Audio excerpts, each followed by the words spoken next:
Salut, j'espère que vous allez très bien content de vous retrouver comme d'habitude pour cette nouvelle vidéo consacrée à l'actualité du MotoGP. Pour commencer, on va donc se faire notre sommaire. Pour premier sujet, on va donc parler d'un nouveau circuit pour démarrer les saisons 2025 et 2026 du championnat du monde moto. On va revenir sur des tests qu'a réalisé Yamaha où malheureusement ils ont eu encore pas mal de malchance. On va aussi continuer avec les propos d'Alberto Puig, le patron du projet MotoGP de Honda, qui a déclaré des choses très intrigantes. Ensuite, nous allons voir des rumeurs qui concernent Fermín Aldeguer, qui normalement en 2025 devrait être en MotoGP, mais peut-être que ça va être plus compliqué que ça. Ensuite, pour terminer cette vidéo, on va donc voir les derniers propos de la Dorna sur une possible arrivée de BMW, et là aussi, ça se complique un peu, mais on verra tout ça juste après. Et on va donc évidemment commencer par notre premier sujet. Pour ces deux futures saisons du championnat du monde moto, on pourrait avoir de gros changements du point de vue du calendrier, mais surtout ce qui est pour l'instant officiel, c'est qu'on va donc démarrer sur un autre circuit, et ça sera donc le circuit de Thaïlande. Et personnellement, je trouve que c'est quand même une bonne idée. Alors c'est vrai que historiquement, on est quand même attaché sur le fait de commencer sur le circuit du Qatar. Mais bon, je pense que c'est bien aussi qu'il y ait un petit peu de changement, surtout qu'on en a déjà parlé dans de récentes vidéos. Il y a des rumeurs sur une possible arrivée de Shamkat Chantra, qui est un pilote thaïlandais, en MotoGP donc, évidemment. Et ça pourrait être, je pense, très intéressant de démarrer cette saison avec possiblement aussi un pilote thaïlandais en MotoGP. Ça pourrait faire un départ de cette saison 2024 avec, je l'espère, beaucoup de monde sur le circuit. Et c'est une idée qui, personnellement, me plaît bien.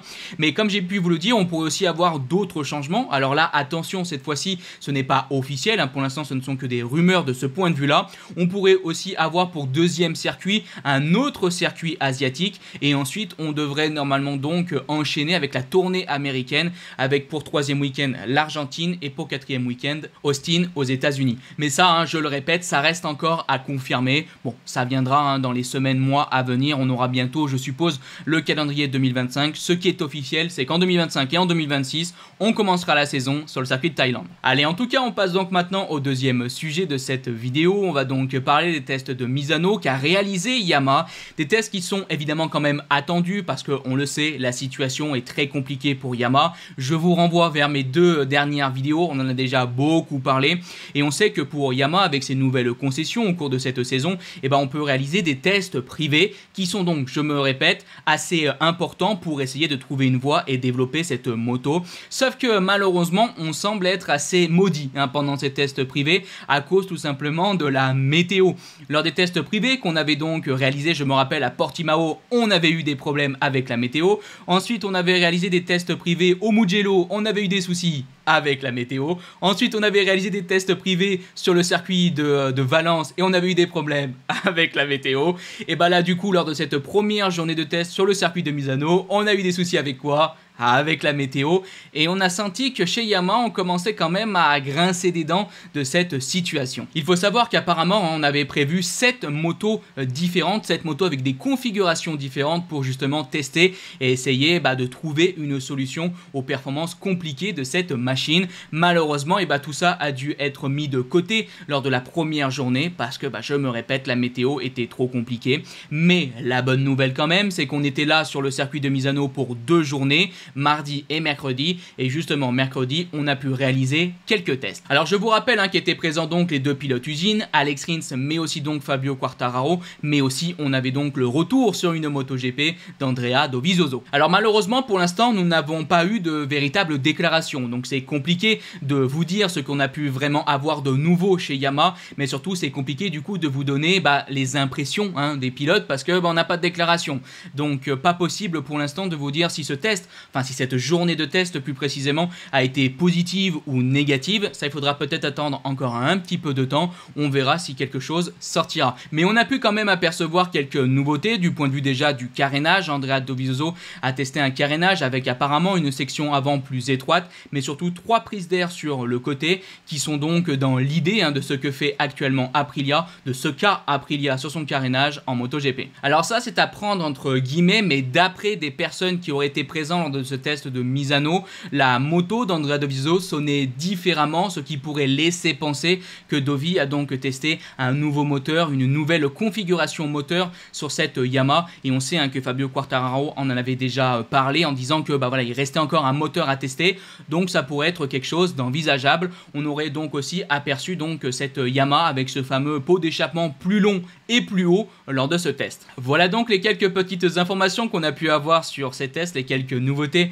mais aussi entre guillemets cette malédiction de Yamaha par rapport donc à ces journées d'essai. Alors oui, c'est vrai qu'on n'a pas eu énormément aujourd'hui d'infos sur le sujet. Je pense qu'on en aura quand même plus lors de l'entame du prochain week-end du MotoGP sur le circuit d'Aragon qui se fera donc le week-end prochain. Je pense que là, les pilotes Yamaha reviendront un petit peu sur ce test.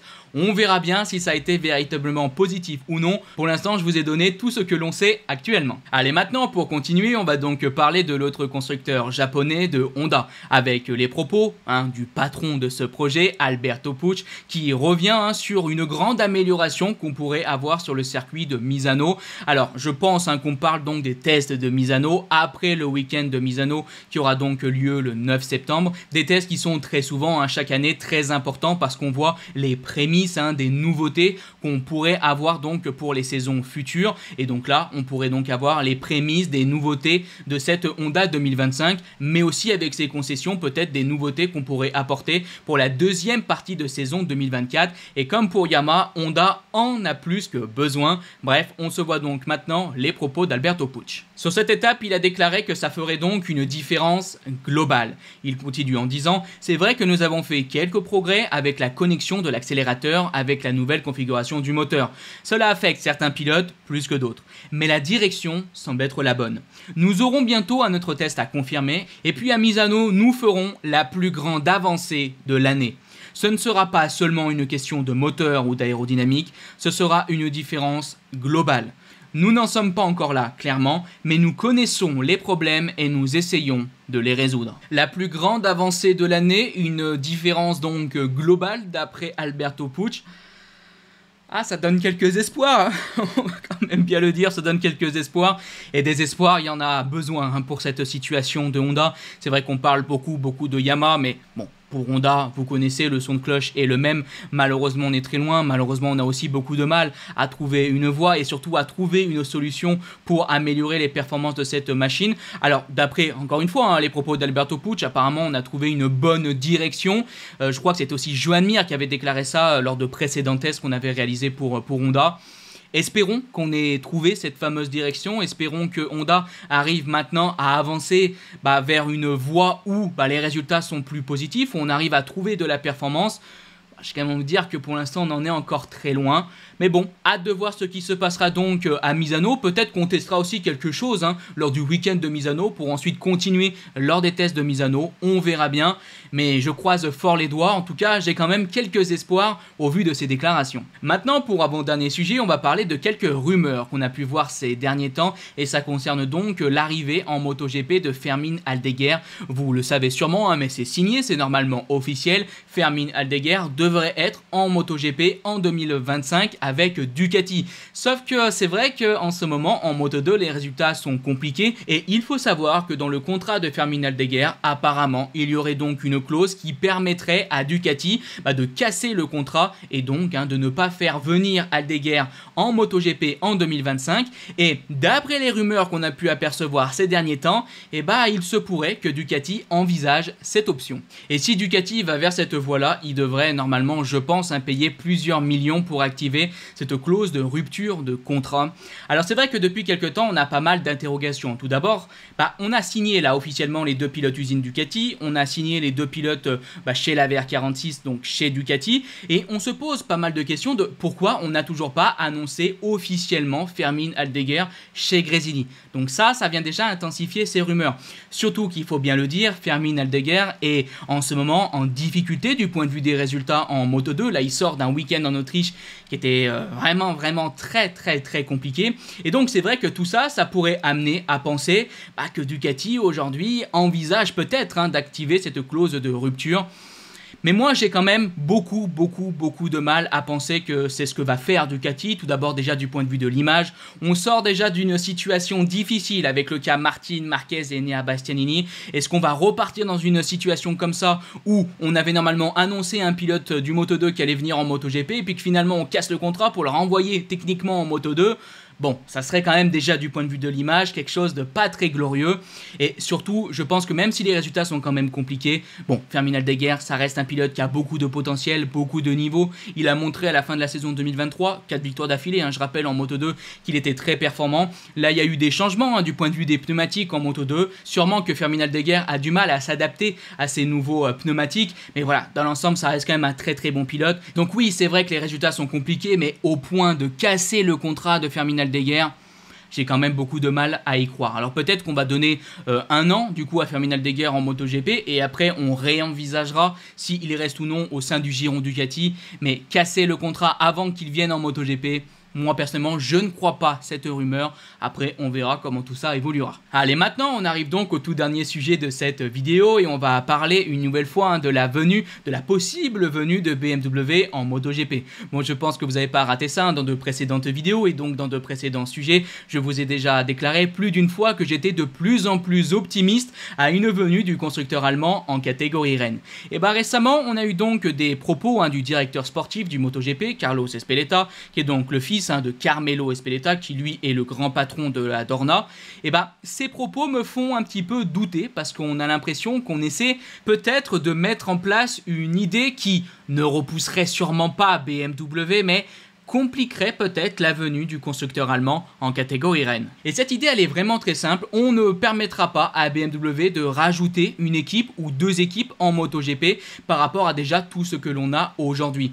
Carlos Ezpeleta a déclaré « Nous sommes d'accord sur le fait que la vision du MotoGP reste composée de 11 équipes et 22 pilotes. L'expérience, même après le départ de Suzuki, nous a montré que nous avons ici les meilleures conditions. » Bon, alors concrètement, qu'est-ce que ça veut dire? Ça veut dire que BMW ne pourra pas venir en MotoGP s'ils veulent rejoindre la catégorie avec leur propre équipe et donc l'ajouter à toutes les équipes qu'on a déjà en catégorie Rennes. BMW, s'ils veulent venir, devront donc faire un partenariat ou racheter une équipe qui est déjà actuellement en catégorie Rennes. Alors tout d'abord, c'est vrai qu'on pourrait se demander quelle équipe pourrait soit être rachetée ou tout simplement rejoindre BMW. Et moi, je peux pas m'empêcher de penser qu'il pourrait y avoir véritablement quelque chose qui se mettrait en place pour Gresini. En tout cas, si on regarde ça par rapport au prisme de la Dorna, je pense que c'est ce qu'ils souhaitent faire avec, entre guillemets là, cette condition. Parce qu'on le sait qu'à l'avenir, la Dorna souhaite que pour tous les constructeurs, au maximum, on ait donc 2 équipes et 4 pilotes.